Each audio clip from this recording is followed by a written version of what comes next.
Bismillahirrahmanirrahim. Assalamualaikum warahmatullahi wabarakatuh. Baik, kita bertemu lagi di materi implementasi COVID-4. Pada kesempatan kali ini kita akan studi kasus mengenai audit tata kelola teknologi informasi pada PT XYZ menggunakan framework-nya COVID-4. Nanti beberapa domain yang kita gunakan diantaranya ada PO6, PO7, dan PO8. Untuk deliver supportnya ada DS7 dan evaluasinya ada ME1 dan ME2. Di sini ada PO06 itu untuk mengkomunikasikan tujuan dan arahan organisasi ataupun perusahaan terhadap teknologi informasi yang digunakan.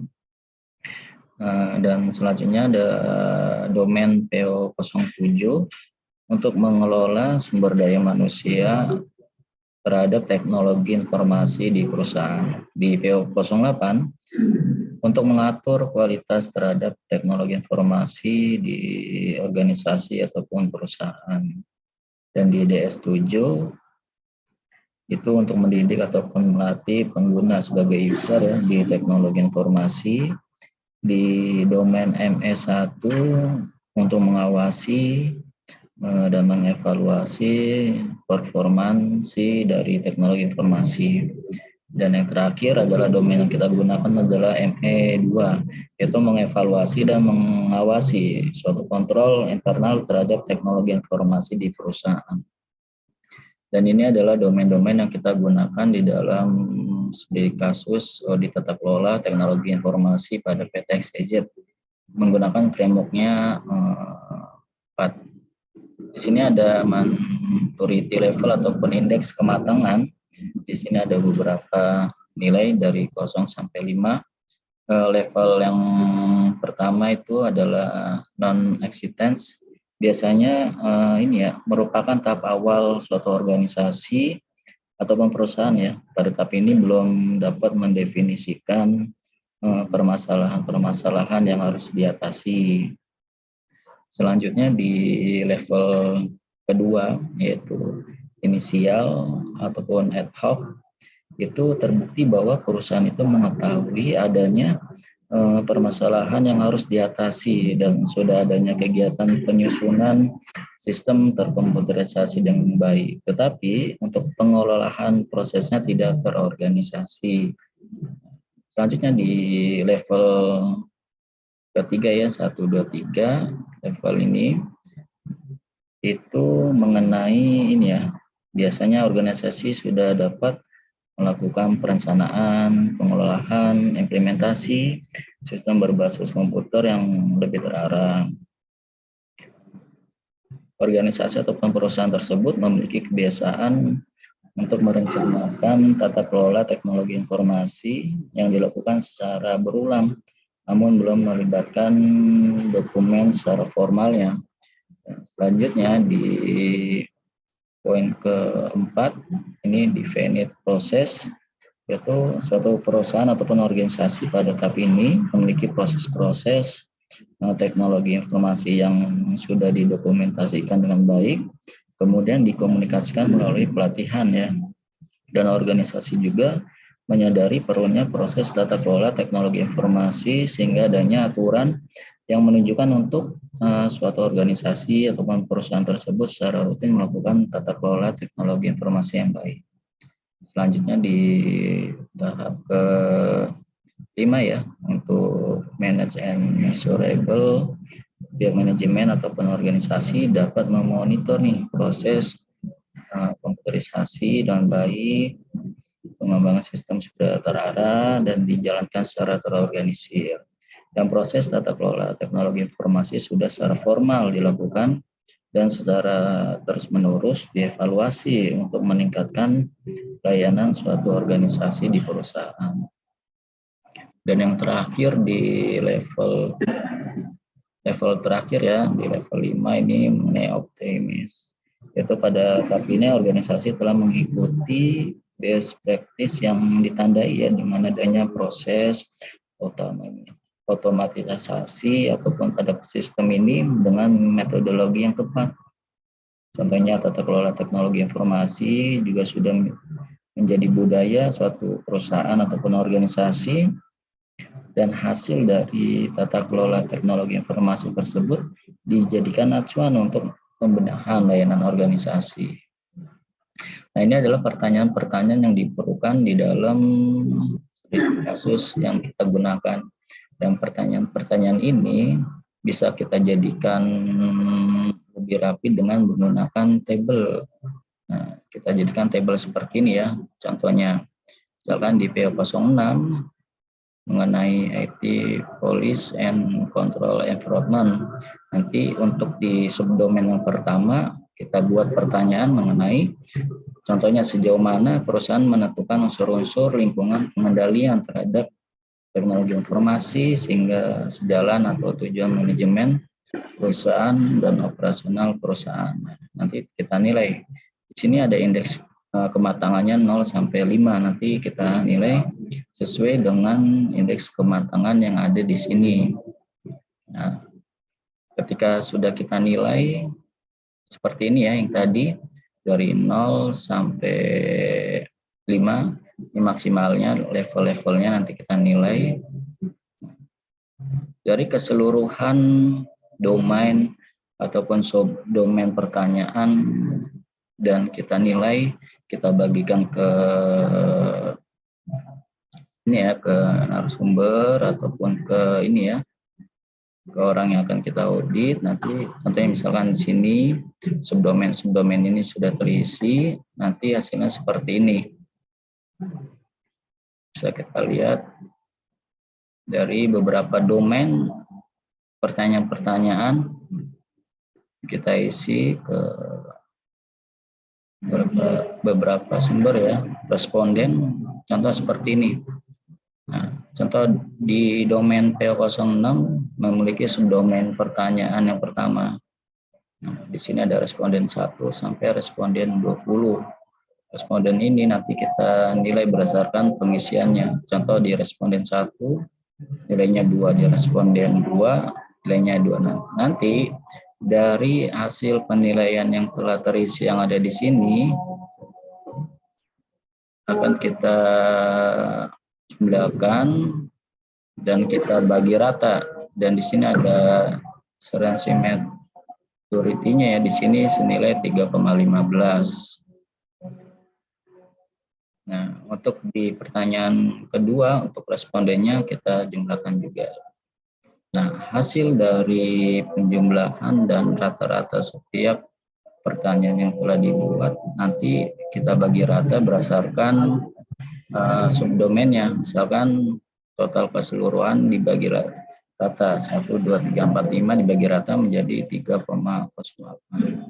Sama seperti di subdomain berikutnya PO06, kita jadikan seperti ini. Misalkan responden pertama mendapatkan nilai 4 hingga responden 24, dan total keseluruhan kita rata-rata menjadi nilainya seperti ini. Nah, dari hasil nilai keseluruhan yang ada di sini, kita total rata-rata dan kita rata-ratakan dengan menggunakan average, dan hasilnya adalah 306 ya, dan di sini nilai rata-ratanya 3,07.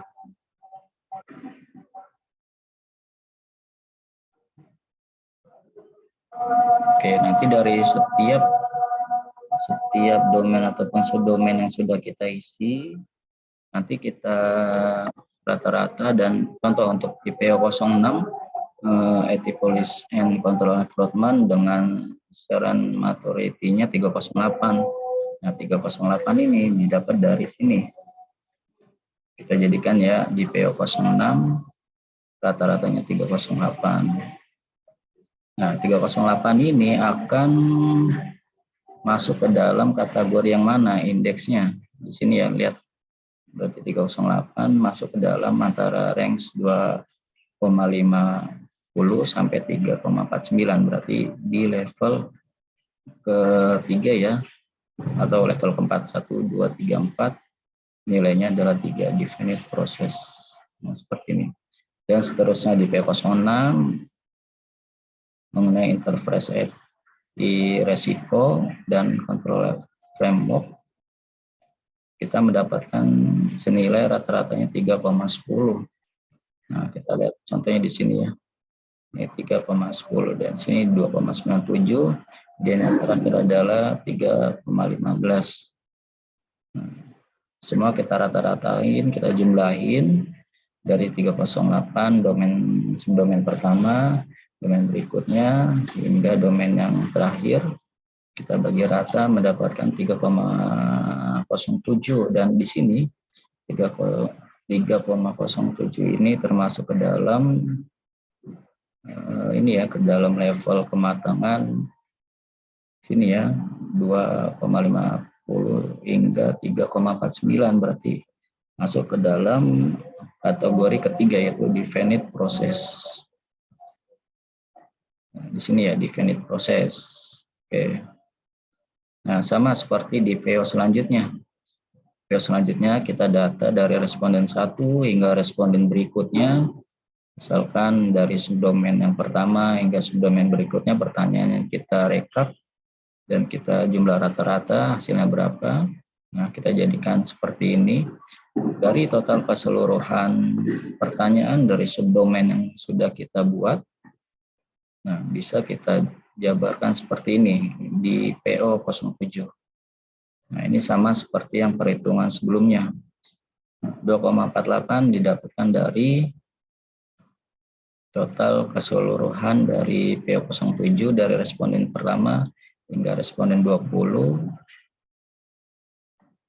Kita total rata-rata 2,48, 2,50, 2,50.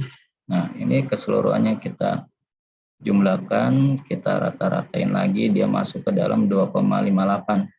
Nah, kita cari 2,8 ini masuk ke dalam indeks kematangan 2,58, berarti di range yang ini ya, 2,50 sampai 3,49, definite proses.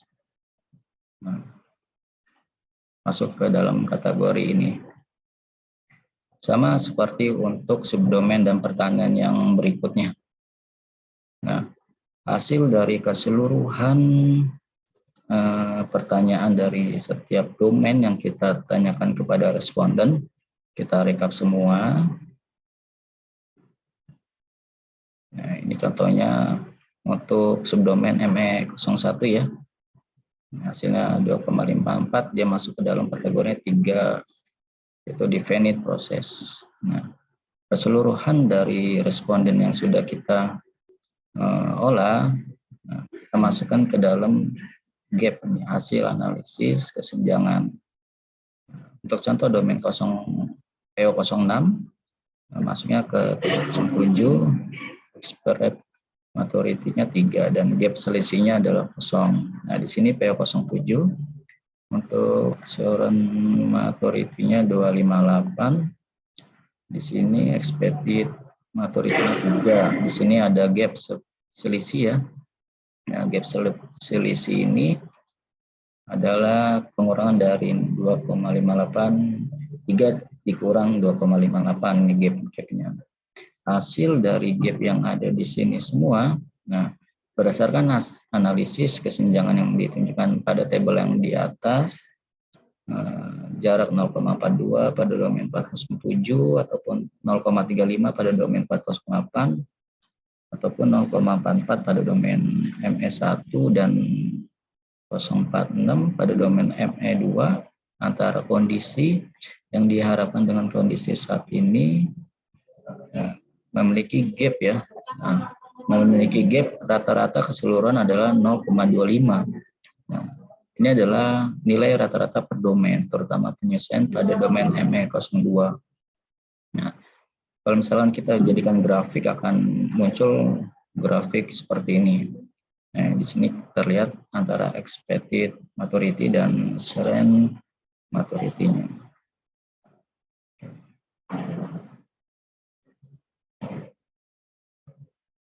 Nah, seperti ini ya untuk hasil grafik yang didapat.